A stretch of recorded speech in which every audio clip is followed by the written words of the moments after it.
Pre, Bakit mukha kang eggnog? tulungan ba naman ako? Ang pangit mong umiyak puta ka. Bakit ba? Umayos ka nga, mukha kang bulok na batya. Ganito na yung mukha ko eh. Huwag mo nang anuhin. Hindi nga ako tulong eh. Ano ba kasi yon? Yung kasi yung kaibigan natin, nag-inuman kami kahapon.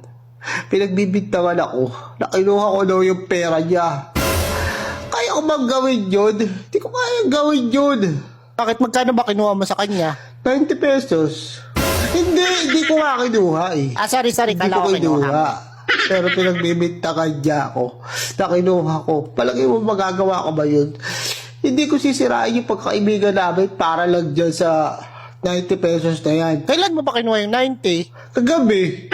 hindi nga ako yung kumuha. Hindi Ay, nga sorry, ako kala ko kumuha. ikaw. Pinagbibintangan niya pa rin ako. Kaya sabang-sama ang loob ko. Hindi ko matanggap na